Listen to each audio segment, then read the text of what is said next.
Ma question pour vous ce matin, c'est comment voyez-vous le Dieu de l'Ancien Testament ?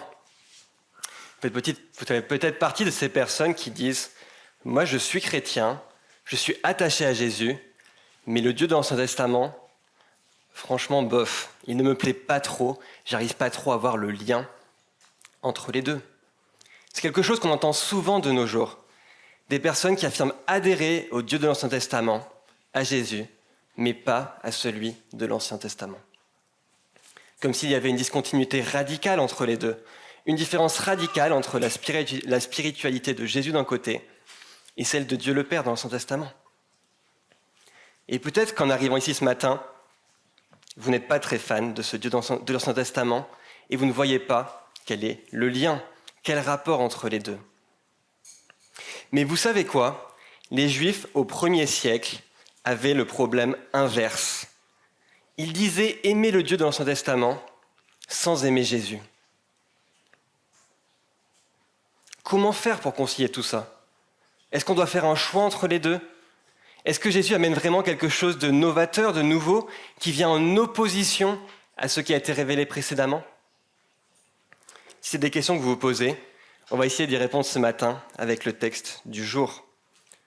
Dans le texte qu'on va lire, Jésus va faire un miracle et à la suite de celui-ci, les Juifs vont l'accuser de ne pas vraiment être envoyé par Dieu, d'être un usurpateur, un novateur qui vient bouleverser tout ce que Dieu avait révélé dans l'Ancien Testament et dont la venue ne serait pas réellement en lien avec la personne de Dieu le Père. Mais dans ce texte, Jésus va en fait se servir de ce conflit pour montrer qu'il fait parfaitement ce que Dieu veut et qu'il révèle en fait le caractère de Dieu lui-même. Jésus va montrer qu'il s'inscrit pleinement dans le plan de Dieu qui se déroule de tout l'Ancien Testament jusqu'à sa venue. Et pour montrer qu'il n'est pas un usurpateur, Jésus va plus précisément donner 3 arguments qui sont vraiment stupéfiants et qu'on va pouvoir découvrir aujourd'hui. C'est un texte qui est assez dense, assez long, mais il est rempli de vérités profondes sur qui Dieu est. Et ma prière est qu'il puisse avoir un effet positif sur notre foi ce matin. Je vous propose d'ouvrir votre Bible et on va lire dans Jean 5. Et on lira des versets 1 à 26.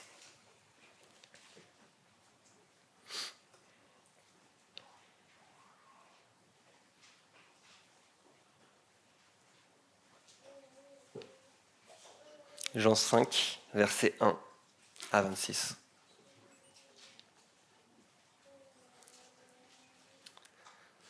Après cela, il y eut une fête juive et Jésus monta à Jérusalem. Or, à Jérusalem, près de la porte des brebis, il y a une piscine qui s'appelle en hébreu Bethesda et qui a 5 portiques. Sous ces portiques, un grand nombre de malades étaient couchés. Des aveugles, des boiteux, des paralysés. Ils attendaient le mouvement de l'eau, car un ange descendait de temps en temps dans la piscine et agitait l'eau. Et le premier qui descendait dans l'eau, après qu'elle avait été agitée, était guéri, quelle que soit sa maladie. Là se trouvait un homme infirme depuis 38 ans. Jésus le vit couché, et, sachant qu'il était malade depuis longtemps, il lui dit « Veux-tu être guéri ?» L'infirme lui répondit « Seigneur, je n'ai personne pour me plonger dans la piscine. Et quand l'eau est agitée, et pendant que j'y vais, un autre descend avant moi. Lève-toi, lui dit Jésus, prends ton brancard et marche. Aussitôt, cet homme fut guéri. Il prit son brancard et se mit à marcher. C'était un jour de sabbat.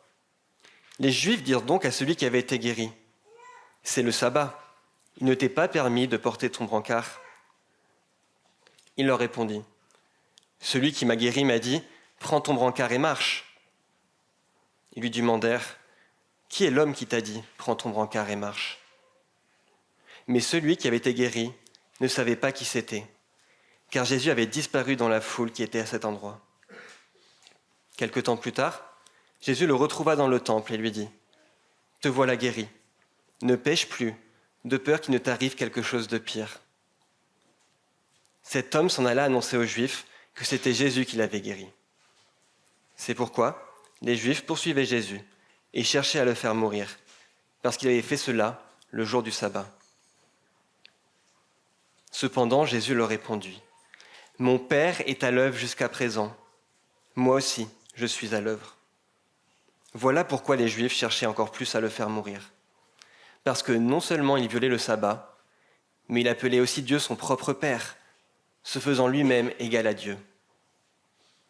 Jésus reprit donc la parole et leur dit, « en vérité, je vous le dis, le Fils ne peut rien faire de lui-même, sinon ce qu'il voit le Père accomplir. Tout ce que le Père fait, le Fils aussi le fait pareillement. En effet, le Père aime le Fils et lui montre tout ce que lui-même fait, et il lui montrera des œuvres plus grandes que celles-ci, afin que vous soyez dans l'étonnement. En effet, tout comme le Père ressuscite les morts et donne la vie, le Fils aussi donne la vie à qui il veut. Le Père ne juge personne, mais il a remis tout jugement au Fils, afin que tous honorent le Fils comme ils honorent le Père. Celui qui n'honore pas le Fils n'honore pas le Père qui l'a envoyé. En vérité, je vous le dis, celui qui écoute ma parole et qui croit à celui qui m'a envoyé a la vie éternelle. Il ne vient pas en jugement, mais il est passé de la mort à la vie. En vérité, je vous le dis, l'heure vient et elle est déjà là, où les morts entendront la voix du Fils de Dieu, et ceux qui l'auront entendu vivront. En effet, tout comme le Père a la vie en lui-même, ainsi il a donné au Fils d'avoir la vie en lui-même. Je vous propose de prier, et après on étudiera ce texte. Notre Père, on te remercie pour la Bible, ta parole que tu as inspirée pour nous parler de toi, pour nous parler de qui Dieu est. On ne pouvait pas avoir accès à toi, on ne pouvait pas te connaître, mais tu t'es abaissé jusqu'à nous et on t'en est infiniment reconnaissant. On te prie que ce matin, ce texte puisse travailler nos cœurs, qu'on puisse le laisser atteindre nos émotions, notre intelligence, qu'il puisse vraiment façonner notre regard qu'on a sur Jésus, sur Dieu, et que ça puisse transformer encore nos vies ce matin. Viens illuminer avec ton Saint-Esprit notre intelligence. Amen. Je vous propose tout d'abord qu'on regarde la scène qui se déroule devant nous dans ce récit. Et on va étudier tout d'abord le miracle qui va conduire au procès de Jésus. On se trouve à Jérusalem, puisque Jésus s'est rendu en ce lieu pour célébrer une fête du calendrier juif. C'est ce que nous dit notre texte. Il va se rendre à un bassin qui s'appelle la piscine de Bethesda. Et il y avait une croyance populaire qui voulait qu'à un certain moment, l'eau se mettait à bouillonner et les premières personnes qui trouvaient un moyen d'être jetées dans l'eau étaient guéries. Et peut-être que vos textes affirment que c'était dû à la présence d'anges qui agitaient l'eau. Alors il y a des variantes dans les manuscrits, c'est dans certains manuscrits, et c'est omis dans d'autres. Donc on ne sait pas trop si cette partie faisait partie des manuscrits originaux. Mais en soi, peu importe la façon dont le miracle de cette piscine se produisait, et si cette croyance en cette eau guérisseuse était avérée, toujours est-il qu'il y avait autour de ce bassin de nombreuses personnes qui étaient sûrement désespérées et qui espéraient d'être guéries. Il y avait des aveugles, des boiteux, des paralysés, nous dit le texte. Imaginez l'ambiance qui devait régner autour de ce bassin. Ça devait être assez triste, assez lugubre. Il devait avoir une forme de lassitude, une forme peut-être de tristesse des gens qui étaient ici, qui attendaient. Et vous imaginez bien qu'être paralysé au 1er siècle, ça devait être une épreuve terrible. Déjà, c'est une épreuve aujourd'hui. Mais imaginez, au 1er siècle, on n'avait pas des fauteuils adaptés, on n'avait pas toute la médecine actuelle. Et Jésus, il fait éruption dans ce contexte particulier, au milieu de cette scène, et il va choisir, en toute liberté, de s'adresser à un homme paralytique. Un homme qui était handicapé depuis 38 ans, nous dit le texte. Il va s'adresser à lui avec une question assez déroutante. Regardez au verset 6. Il lui dit « Veux-tu être guéri ?» C'est assez étonnant comme question, non ? Ça semble évident qu'il va être guéri. Et comme souvent dans l'évangile de Jean, l'homme à qui s'adresse cette question ne va pas vraiment répondre au sujet, puisqu'il va expliquer pourquoi il lui est impossible d'être guéri, au verset 7. Du point de vue strictement humain, il explique qu'il ne peut pas en fait, il ne peut pas aller dans l'eau avant les autres. Et l'histoire aurait pu s'arrêter là. Mais Jésus ne va pas s'arrêter à cette non-réponse à sa question. Il ne va pas attendre d'avoir, par d'autres moyens, une réponse positive à sa question. Il ne va pas s'en tenir à ces limitations qui sont propres aux humains. Non, il va agir de manière souveraine. Il va ordonner à l'homme de se lever et d'être guéri. Regardez les versets 8 et 9. « Lève-toi, lui dit Jésus, prends ton brancard et marche. » Aussitôt, cet homme fut guéri.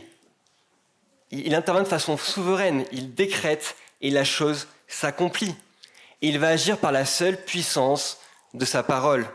Jésus parle et sa voix a la puissance de guérir cet homme. C'est extraordinaire comme miracle et c'est un acte de grande compassion envers un homme en souffrance. Mais la suite du récit est surprenante. On peut voir qu'à la fin du récit, du verset 9 au verset 15, la réaction de ceux qui sont témoins de ce miracle. Et la réaction, elle n'est pas radieuse. Tout d'abord de la part de l'homme qui était paralysé. Le texte ne met pas en avant une reconnaissance particulière qu'il aurait eue pour Jésus. Il n'y a pas de remerciement, il n'y a pas de choses qui viennent de son cœur. Et lorsque les Juifs vont lui demander qui a fait ça, il va faire son enquête et il va dénoncer Jésus au verset 15. Cet homme s'en alla annoncer aux Juifs que c'était Jésus qui l'avait guéri. Et la réaction des Juifs qui gravitent autour de la scène n'est pas franchement à leur avantage non plus. Plutôt que de se réjouir du miracle, ils veulent absolument connaître l'identité de cette personne qui a osé faire une œuvre de bienséance durant le sabbat. Et cela dans le but de l'accuser, de le mettre en jugement. Regardez le verset 16. C'est pourquoi les Juifs poursuivaient Jésus et cherchaient à le faire mourir, parce qu'il avait fait cela le jour du sabbat. Il y a une forme de déconnexion dans cette scène. Un miracle extraordinaire a été produit. Il aurait dû provoquer l'émerveillement du peuple. Par la sainte puissance de sa parole, Jésus a permis à un homme de remarcher. C'est un acte de compassion magnifique, mais elle a plutôt entraîné leur condamnation. Maintenant, si on prend un peu de recul, il est tout de même possible de comprendre quelque peu les réticences ou la prudence des personnes qui assistaient à la scène. Les Juifs, ils voulaient plaire à Dieu et respecter au mieux ses ordonnances, telles qu'elles avaient été ordonnées dans l'Ancien Testament. Et le sabbat en faisait partie. Ils voulaient plaire à Dieu. Et la question de savoir si on avait le droit de faire des œuvres de charité, le jour du sabbat était une question qui était débattue dans le judaïsme. Mais la liberté que prend Jésus pouvait les choquer. Qui est cet homme qui agit comme bon lui semble, sans consulter les autorités religieuses officielles, ni se soumettre à leurs remontrances? Prenons un exemple pour illustrer cela. Imaginez que quelqu'un aujourd'hui se lève dans l'église et nous dise que maintenant, il n'y a plus de besoin de prier Dieu parce que c'est une ordonnance qui serait dépassée. Comment réagiriez-vous? Vous prendrez cet homme pour un fou ou un homme dangereux.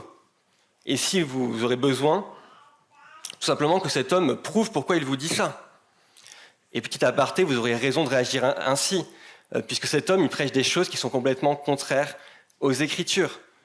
Et rassurez-vous, c'est un cas hypothétique, ça n'arrivera pas, puisque tout a été déjà accompli en Jésus. On n'attend plus de nouveaux prophètes.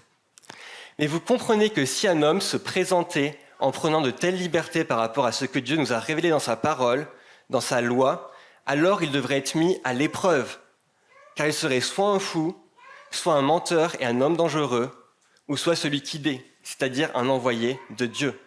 Mais pour ça, il faut qu'il le prouve. Et de même, les Juifs ils pouvaient être déplacés et intrigués par cette liberté que prenait Jésus vis-à-vis de la loi.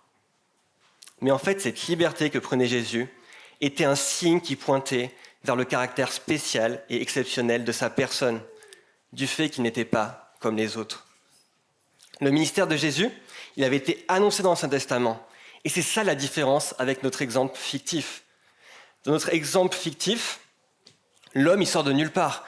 Il se lève là, il annonce des choses dans cette assemblée, mais il n'a pas été annoncé. Jésus avait été annoncé dans l'Ancien Testament. Et tout l'Ancien Testament préparait en fait sa venue en tant que Messie. Et les cœurs auraient dû être dociles pour recevoir son enseignement. Jean-Baptiste, il avait déjà aplani la voie en témoignant en faveur du Messie dès le début du ministère de Jésus. On lit au premier chapitre de notre évangile « J'ai vu l'Esprit descendre sur lui comme une colombe et s'arrêter sur lui », c'est-à-dire Jésus. Je ne le connaissais pas, mais celui qui m'a envoyé baptiser d'eau m'a dit « C'est sur qui tu verras l'Esprit descendre et s'arrêter, c'est lui qui baptise du Saint-Esprit, et moi j'ai vu et j'atteste qu'il est le Fils de Dieu. Il y avait déjà eu un témoignage en faveur de Jésus. Et donc on peut comprendre en partie la réaction du peuple juif et leurs doutes, mais cela était en fait un révélateur de la dureté de leur cœur. Puisque Jésus était celui qui inaugurait la nouvelle ère promise et le royaume de Dieu, alors il avait la liberté de réinterpréter la loi et ses institutions, dont le sabbat, en accomplissant lui-même ses lois et institutions, comme il le voulait, de manière souveraine. Et les contemporains de cette scène étaient face à un choix, soit accepter Jésus, et le fait qu'il soit spécial, qu'il soit différent, qu'il venait de la part de Dieu accomplir des choses, ou soit refuser son témoignage et prendre le parti de l'accusé pour avoir enfreint le sabbat. Et c'est la seconde option qu'ils ont choisie. Et frères et sœurs, la première application qu'on peut tirer de cela aujourd'hui, c'est que c'est conforme à tout ce qu'on voit dans l'Écriture par rapport à la nature humaine. Le cœur de l'homme est par nature hostile à Dieu et à sa sagesse. Et depuis les premiers temps, depuis les premiers prophètes jusqu'au dernier, les hommes ont été incrédules et rebelles à ce que Dieu voulait révéler. Ils étaient rebelles pour accepter le plan de Dieu tel qu'il se déployait. On peut lire ça par exemple en Actes 7, 51, dans une prédication d'Étienne au début de l'histoire de l'Église. Il dit « Hommes au cou raide, incirconcis de cœur et d'oreille, vous vous opposez toujours au Saint-Esprit. Ce que vos pères ont été, vous l'êtes aussi. Lequel des prophètes vos pères n'ont-ils pas persécuté ? Ils ont tué ceux qui annonçaient d'avance la venue du juste, qui vous a été livré maintenant, et dont vous avez été les meurtriers. » Et Paul, il va dans le même sens, il abonde en 1 Corinthiens 2. Nous prêchons la sagesse de Dieu, mystérieuse et cachée, que Dieu, avant les siècles, avait destinée pour notre gloire. Sagesse qu'aucun des chefs de ce siècle n'a connue, car s'ils l'eussent connue, ils n'auraient pas crucifié le Seigneur de gloire. Et cette sagesse, elle nous est inaccessible sans le secours de Dieu et de son esprit. Et nous sommes nous aussi rebelles à la sagesse de Dieu. Nous devons donc prier que Dieu brise cette nature en nous, pour qu'il puisse rendre nos pensées captives de Jésus-Christ et de sa parole, et pour qu'on puisse accepter ce qui vient de lui. Il y a un hymne que j'aime beaucoup, et dont les paroles me semblent très vraies, qui dit « Tel que je suis, bien vacillant, en proie au doute à chaque instant ». Ça, c'est notre nature. Nous ne sommes pas meilleurs que les Israélites incrédules. Nous avons une nature pécheresse, et nous avons besoin que Dieu vienne changer nos cœurs, jour après jour, pour croire en lui. Et c'est la première chose que j'aimerais qu'on retienne, que l'on puisse prier quotidiennement pour que notre Seigneur nous donne d'avoir la foi en lui, tel qu'il s'est révélé dans sa parole, qu'on ne soit pas rebelle. Et ça nous amène à notre second point. On peut prier que le Seigneur nous donne de mieux comprendre et accepter qui est Jésus, tel qu'il s'est notamment révélé dans la suite de ce passage. Et je vous propose qu'on continue d'avancer dans notre second point.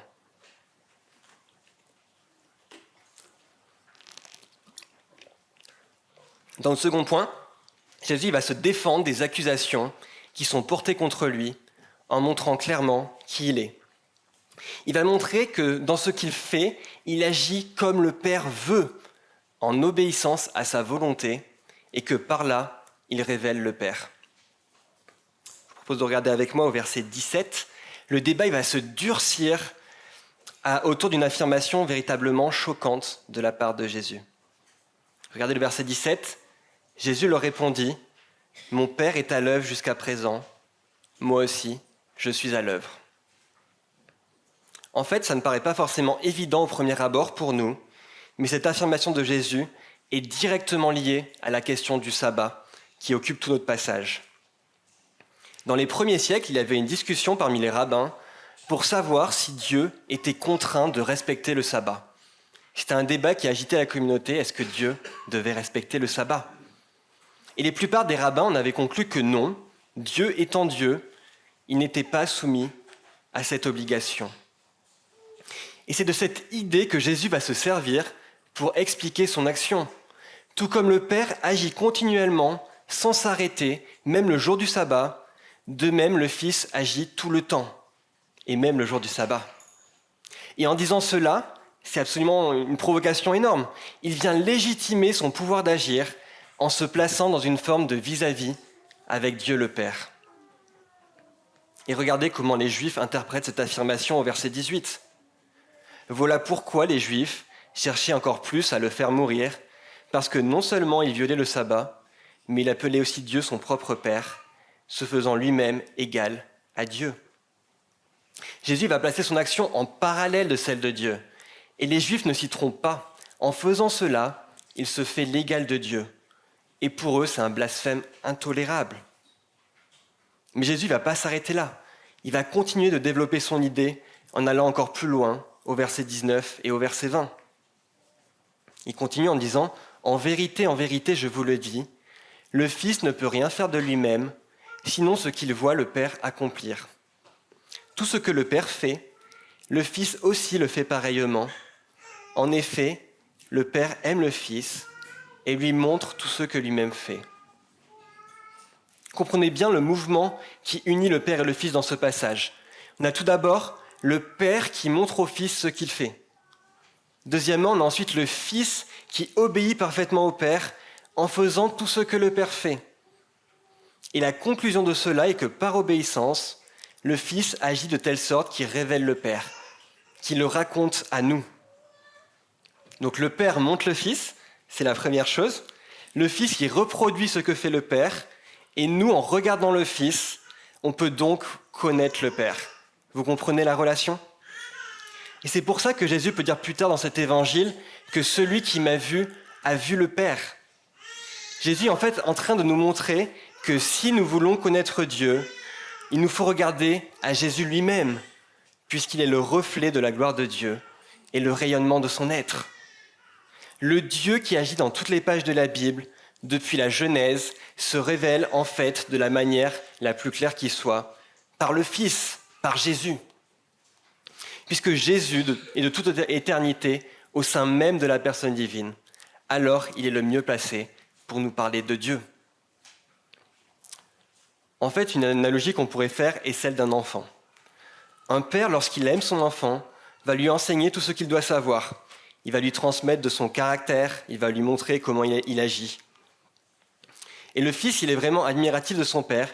Il va essayer de lui ressembler au maximum dans ses actes et de retranscrire qui il est. Et parfois, on peut dire à quelqu'un que c'est un portrait craché de son père, physiquement, mais aussi dans son caractère, dans les mimiques, dans sa façon de penser. Et en regardant le Fils, on peut connaître des choses de celui qui est son Père. Alors cette analogie est évidemment imparfaite, mais elle nous parle de cette action de réverbération qu'effectue le Fils, cette action de miroir, de reflet de la gloire divine. Et je n'utilise pas l'image d'un père et de son fils pour donner l'idée qu'il y aurait une hiérarchie, une infériorité du Fils par rapport au Père, mais seulement en fait pour exprimer l'idée qu'un fils peut ressembler à son père, et refléter des choses qui viennent de lui. Et cela nous enseigne à nouveau des choses à nous aujourd'hui. Si nous voulons connaître et comprendre Dieu, nous devons regarder à celui qui fut son miroir lors de sa venue sur terre, celui qui est venu nous révéler ses actes et qui il est. Il ne faut pas que l'on perde de vue que c'est Jésus qui doit être au centre de notre piété, car c'est lui qui révèle le Père. Regarder à tout autre endroit serait une erreur, puisqu'il est le seul qui vit dans cette intimité avec le Père. Il est donc le seul qui peut nous révéler qui Dieu est. Nous n'avons pas besoin d'autres révélations prononcées par des hommes, puisque la révélation définitive de Dieu est venue en la personne du Christ. Comme le dit l'auteur de l'Épître aux Hébreux, après avoir autrefois, à plusieurs reprises et de plusieurs manières, parlé à nos pères par les prophètes, Dieu, dans ces derniers temps, nous a parlé par le Fils. Il faut donc regarder au Fils. Il ne faut pas se tromper d'objectif. Mais cette révélation christologique, elle ne s'arrête pas là. Restez accrochés, c'est pas encore fini. On vient de voir la dimension terrestre de tout cela. On peut voir que grâce à l'abaissement de Jésus, il nous révèle concrètement Dieu, à nous les humains. Mais tout cela dépend de relations d'amour qui se passent en Dieu lui-même, au sein même de la Trinité.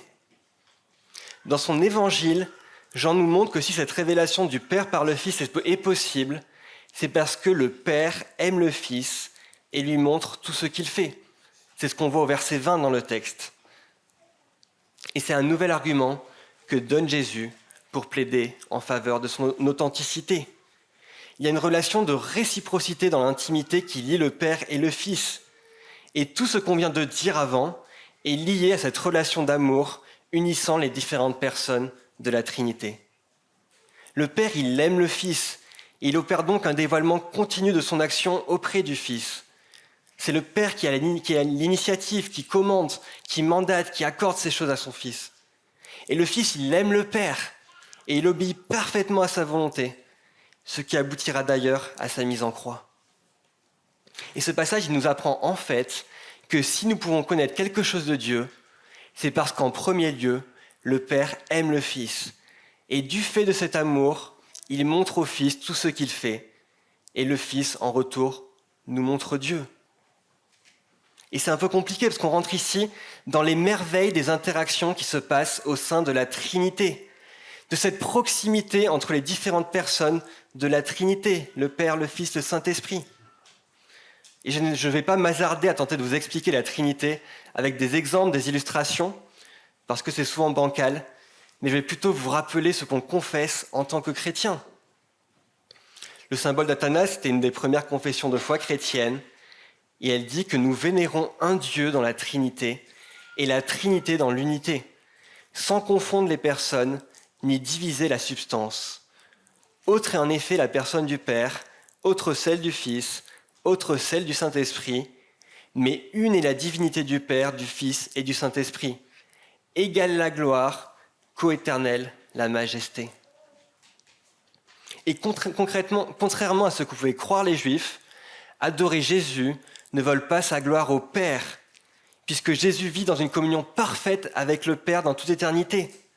Il n'y a pas de rivalité dans la Trinité, de lutte de pouvoir ou de lutte d'intérêt. Non, lorsque le Fils est glorifié, alors le Père est glorifié. C'est ce que dit Paul en Philippiens 2, versets 9 à 11, qu'on a déjà lu ce matin. Il dit que aussi Dieu l'a souverainement élevé et lui a donné le nom qui est au-dessus de tout nom, afin qu'au nom de Jésus, tout genou fléchisse dans les cieux, sur la terre et sous la terre, et que toute langue confesse que Jésus est Seigneur, à la gloire de Dieu le Père. Que toute langue confesse que Jésus est Seigneur, à la gloire de Dieu le Père. Ça rend gloire à Dieu le Père de confesser que Jésus est Seigneur. C'est ce que nous dit ce passage. La confession de la Seigneurie du Christ rend gloire à Dieu le Père, car Jésus est lui-même Dieu. C'est la seule option possible. Nous adorons un seul Dieu, une seule essence divine, qui est de toute éternité manifestée en trois personnes. Et tout cela, c'est une implication directe pour nous. Si nous pouvons connaître quelque chose de Dieu, c'est avant tout parce que Dieu aime le Fils. Ce n'est pas avant tout parce que Dieu nous aime, les êtres humains, mais c'est avant tout parce qu'il aime le Fils. Le Père aime le Fils et lui montre tout ce qu'il fait. Tout parle de là. Si nous pouvons connaître Dieu, c'est parce que nous regardons au Fils. Et si ce Fils peut agir comme il agit, c'est parce que le Père l'aime et lui montre tout ce qu'il fait, parce qu'il est Dieu aussi. Et bien sûr, Dieu, il a daigné gracieusement et par amour envoyer le Fils pour nous montrer qui il est. C'est effectivement une preuve de son amour pour l'humanité. Mais ce qu'il faut voir, c'est qu'avant tout, l'univers ne tourne pas autour de nous. L'univers, il est théocentrique, il tourne autour de Dieu. Et c'est l'amour qui se déploie au sein de la Trinité qui est la cause première de tout ce qu'on peut connaître de Dieu. Et c'est en finalité à cause de cet amour que nous pouvons connaître Dieu. Vous comprenez ? La première chose qu'il se passe, c'est en Dieu, c'est dans cet amour. Et cela, ça devrait nous garder dans l'humilité. Ce que Dieu vise, c'est avant tout sa gloire. Ce qui nous permet de pouvoir connaître Dieu et être sauvés, c'est en premier lieu l'amour qui se déploie au sein même de la personne de Dieu, dans la Trinité. Donc désolé de vous décevoir, nous ne sommes pas au centre du monde, mais c'est notre grand Dieu qui est Père, Fils et Saint-Esprit. Tout tourne autour de lui. Et la leçon qu'on peut tirer de cela, c'est qu'on devrait se décentrer de nous-mêmes pour contempler la gloire éternelle de Dieu. Tout ne tourne pas autour de notre nombril. Dieu est au centre de tout, et même son amour pour nous dépend en premier lieu des relations d'amour qui sont présentes en lui-même. Et c'est magnifique de méditer cela. Et Jésus va terminer sa défense en parlant des relations qu'il a avec Dieu le Père, mais surtout ce qu'il va montrer, c'est qu'il est l'agent du Père pour donner la vie. Et là aussi, comprenez bien que c'est renversant comme affirmation. Donner la vie, c'était une prérogative de Dieu dans l'Ancien Testament. Et Jésus se l'attribue à lui-même. Regardez le verset 20 et le verset 21. En effet, le Père aime le Fils et lui montre tout ce que lui-même fait, et lui montrera des œuvres plus grandes que celles-ci, afin que vous soyez dans l'étonnement. Et quelles sont ces œuvres plus grandes dont il parle ? Réponse au verset suivant. En effet, tout comme le Père ressuscite les morts et donne la vie, le Fils aussi donne la vie à qui il veut. Dans ce qui précède, Jésus il a opéré à des guérisons, il a enseigné avec autorité, mais cela est sans commune mesure avec ce qu'il annonce maintenant.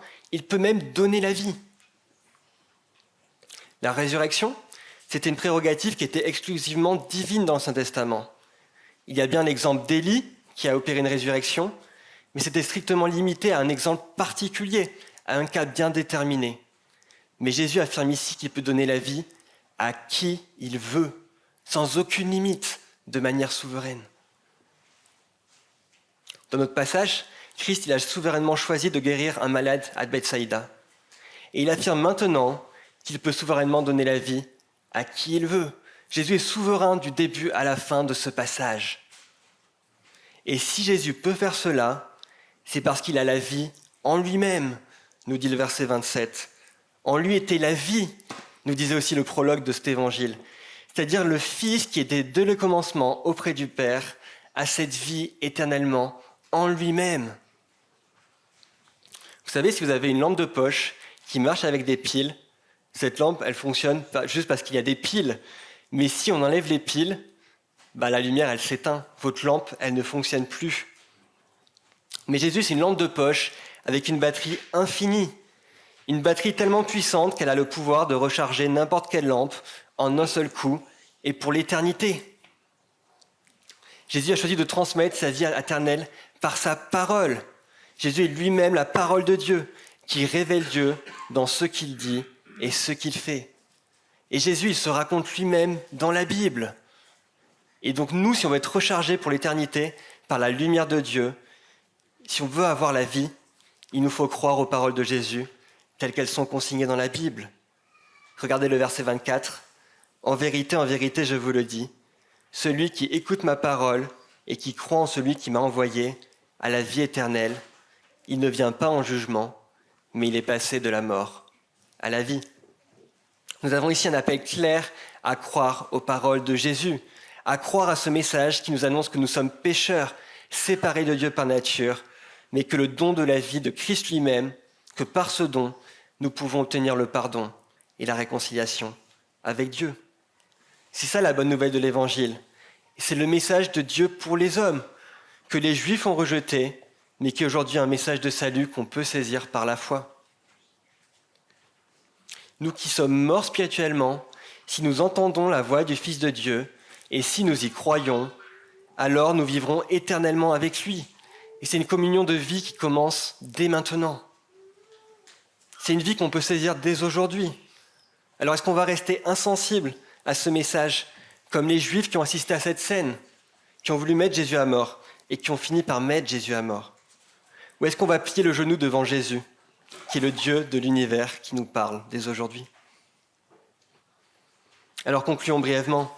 Oui, Jésus, il est complètement légitime pour agir comme il le fait, car il a montré qu'il est un avec le Père, dans une communion d'amour divine de toute éternité, et puisqu'il est le reflet en fait de Dieu, et celui qui donne la vie. Jésus est la continuité logique de tout ce que les prophètes ont annoncé dans l'Ancien Testament. Et lorsque nous élevons Jésus, nous exaltons en finalité Dieu le Père. Il y a une continuité magnifique dans la révélation de Dieu, dans toute l'histoire du salut, de l'Ancien au Nouveau Testament. Et ma prière est que ce texte puisse renforcer notre adoration notre adoration pour notre grand Dieu, qui est Père, Fils et Saint-Esprit. Je vous propose de prier en terminant. Notre Père, on te remercie pour ce texte qu'on a lu. Il est pas toujours simple à comprendre, mais on te remercie pour les vérités merveilleuses qu'il récèle. On te remercie de t'être révélé à nous par Jésus-Christ. On te remercie d'être allé jusqu'à la croix pour qu'on puisse connaître Dieu, pour qu'on puisse avoir cette révélation de qui Dieu est et que ça puisse transformer nos vies aujourd'hui. Et on te prie qu'on puisse être de plus en plus émerveillés par ta gloire, par cet amour qui se déploie au sein de la Trinité de toute éternité. C'est mystérieux, Seigneur, mais c'est beau de plonger nos regards là-dedans. Et on te prie qu'on puisse garder cette pensée durant cette semaine, qu'on puisse méditer cela et que ça puisse transformer nos vies. Au nom de Jésus-Christ. Amen.